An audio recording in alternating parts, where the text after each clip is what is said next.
On the 19th of May, one of the world's leading scholars, Dr. Shabir Ali, considered to be by most probably their best debater. A good friend of mine, we've debated 6 times in the past, so we know each other well. The last time we debated was in 2014. Made a video for Ramadan, or during Ramadan, which he does every year at Ramadan. And on that video, it's just not a very long video, he made this statement. In North Africa, there is a slightly different text that is based on a slightly different reading, mostly corresponding to what we read in the rest of the world, but with some slight variations that do not affect anything that Muslims believe and do not have any major impact on any Muslim practices. He had to admit it because this has now been discovered.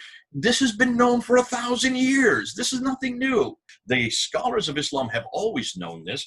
They've known this since the 10th century. We're in the 21st century now. But what he did, and this is what he was very careful of, he said, when you look at all these, now he only said a few. But with some slight variations that do not affect anything that Muslims believe. Well, there's not just a few. 93,000 is not a few.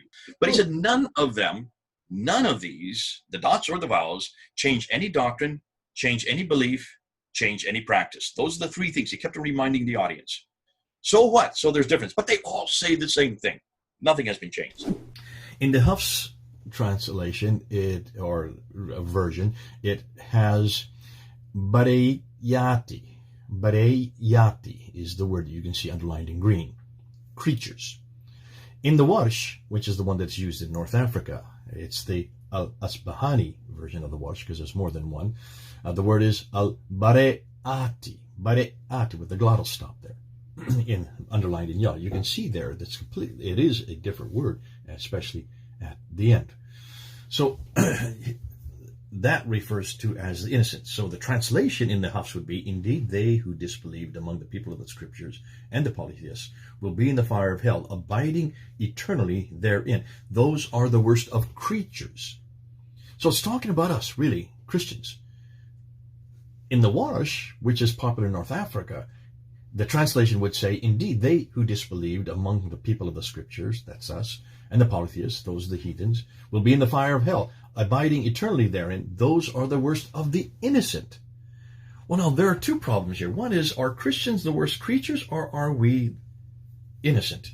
And if we are innocent, what are we, along with the Jews and the polytheists, doing in hell? So that has a theological problem. You could do a doctoral thesis just on that. Give credit to Hatu. She is the one that saw the problems. She was the one that had the tenacity. She was the one that went and collected all these Qurans. She was the one that went public with them. She was the one that would go from mosque to mosque to mosque. She's been in 400 mosques now, taking these Qurans with her and just showing them to the Imams, some of whom have now left Islam and come to Christ because of this material. Oh, This is called polemics. I can't say any more than that. I'm not permitted to say any more than that because I can't tell you who they are, because they will be harassed and killed by Muslims if they find out. While we were online yesterday, we were only off for 1 hour unpacking this, the 3 of us. While that was happening, we were told that Muhammad Hijab had now censored that 25 minutes out of his I couldn't believe it. I'm sure it's a coincidence. Yeah. Go up to Muhammad Hijab's site, just write in YouTube Muhammad Hijab, look and see what he's done. He has censored it. Yes. He has taken out the last 29 minutes. Just stopped it there before this question was asked. Yeah. You can't do that today in the 21st century. Don't people realize that that's admitting fault? Perfect. The populace, how do they deal with this kind of criticism? Well, they either kill you, or they harass you, or they burn the material, or, as you saw in Cairo in 1924, they sink it into the Nile. Now, in the 21st century, they just censor it. Can you see? Whenever Muslims on this side, this is the populist side, this is the majority of Muslims, whenever they come up against something against their Quran, they try to shut you down. This is the book we introduced last year. A new book is coming out just this month from Daniel Brubaker. Yes. We're going to introduce a whole new set of variants.